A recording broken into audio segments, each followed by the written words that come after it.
नमस्कार दोस्तों, कल एचएसएससी पंचकूला आप सभी की रुकी हुई जितनी भी भर्तियां हैं और जितने भी ग्रुप है, चाहे वो सैनिटरी इंस्पेक्टर वाला, कॉमर्स वाले ग्रुप वाले और एमपीएचडब्ल्यू के लिए और स्टेनो वाले ग्रुप वाले भी वहाँ पे पहुँचे हुए थे। स्टेनो का बता दिया सभी को और अभी इस वीडियो में आप सभी को अन्य ग्रुपों के बारे में बताते हैं, एमपीएचडब्ल्यू के बारे में भी आप सभी को नई अपडेट देते हैं। दोस्तों, कल जो चेयरमैन साहब से बातचीत हुई है और इन ग्रुपों के बारे में पूछा गया है, इसलिए जितने भी चैनल पर नए जुड़े हैं एचएसएससी भर्ती के लिए और सीटी की सभी भर्तियों के लिए, तो चैनल को सब्सक्राइब जरूर कर लें और वीडियो को लाइक करें दोस्तों, ताकि आपको जल्द से जल्द नई नई अपडेट इसी चैनल पर आपको मिलती रहे। कल अलग अलग ग्रुपों के कैंडिडेट पहुंचे हुए थे एचएसएससी कमीशन में और चेयरमैन साहब बाहर आए थे, नीचे सभी से मिले हैं, जिसमें सभी ग्रुप थे और स्टेनो वाले सबसे ज़्यादा कैंडिडेट थे।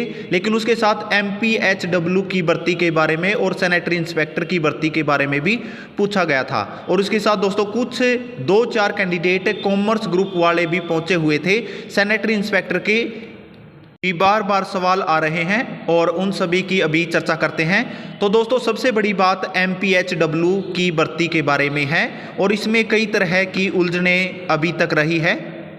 कई तरह के सवाल हैं जो एमपीएचडब्ल्यू की भर्ती के बारे में है, जिसमें एमपीएचडब्ल्यू की भर्ती 10 साल से अभी तक नहीं हुई है और नेक्स्ट सीईटी में ये भर्ती और ये पोस्टें आएंगी या नहीं आएंगी, ये भी कुछ क्वेश्चन रहे हैं उनके। एमपीएचडब्ल्यू पर मेल पर एक बहुत बड़ी अपडेट आपको देने वाले हैं। जितने भी कैंडिडेट एमपीएचडब्ल्यू की भर्ती वाले हैं उनमें एचएसएससी के पास हेल्थ डिपार्टमेंट से 707 पोस्टों का ब्यौरा आया था और इसमें अभी तक और इनको कई तरह की कन्फ्यूज़न अभी तक रही है। एमपीएचडब्ल्यू वाले हैं, मेल की पोस्ट आनी थी जो कि क्वालिफ़िकेशन है जो उसकी 10th और +2 होता है, लेकिन उसकी जो क्वालिफ़िकेशन है इन्होंने उसमें बायो साइंस लिख कर भेज दी थी, जिसका अभी तक कोई सोल्यूशन नहीं हुआ है।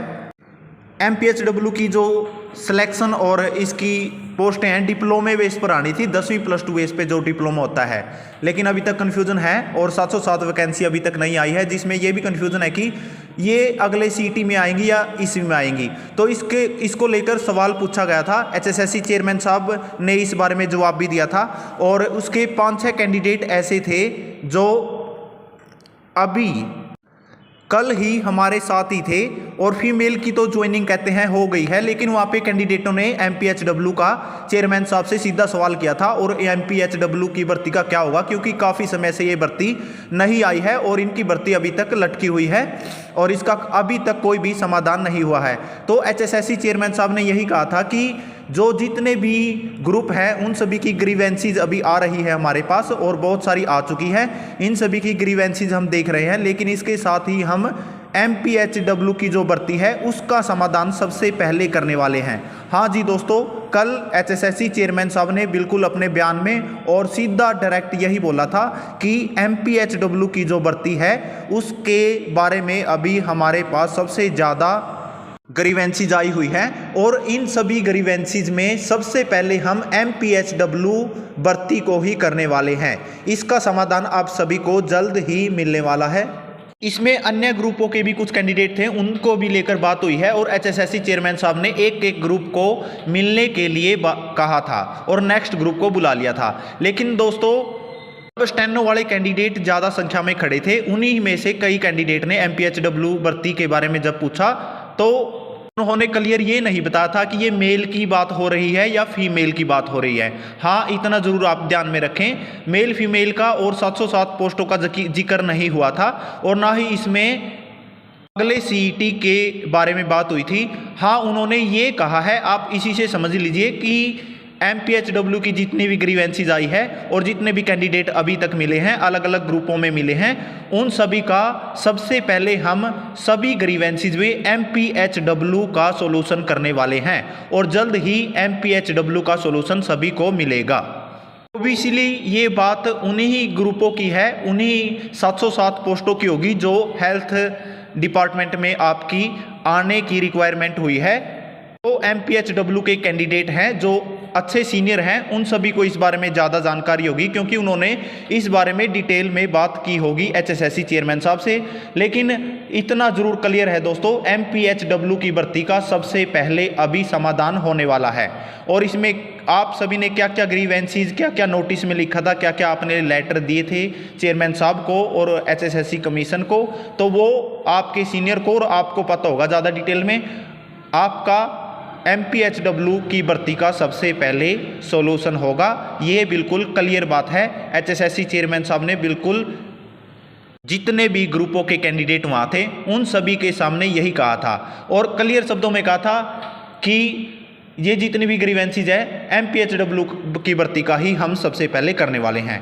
आपका जो नोटिस है वो जल्द ही आएगा और आपको अपनी समस्या का समाधान आपको जल्द ही मिल जाएगा। इसके साथ दोस्तों सैनिटरी इंस्पेक्टर वाले और कॉमर्स वालों का रिजल्ट ग्रीवेंसीज के बाद आएगा। ठीक है, पहले वो ग्रीवेंसीज देखेंगे। उन्होंने ये बताया कि कई ग्रुपों की ग्रीवेंसीज है, इसमें उनकी ज्वाइनिंग की भी है और कईयों को स्टेशन अलॉट नहीं हो रहे, कईयों के मेडिकल और कुछ ग्रुपों की अभी तक ज्वाइनिंग रुकी हुई है।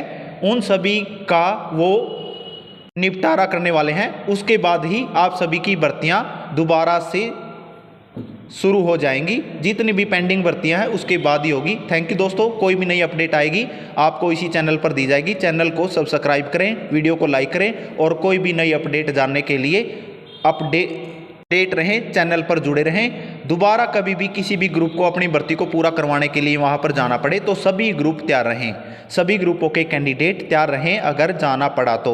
वैसे HSSC चेयरमैन साहब ने यह भी कहा है कि किसी को यहाँ आने की ज़रूरत नहीं है, हम सभी प्रेशर में काम नहीं करेंगे, बिना प्रेशर के काम करेंगे और आप सभी की भर्ती को पूरा करेंगे इसी CET के अनुसार। आप सभी की नेक्स्ट CET में भर्तियाँ नहीं जाने वाली है, इतना भी आप ध्यान में रखें। Thank you. जो भी जानकारी थी आप सभी के साथ अभी शेयर की है, साझा की है। धन्यवाद।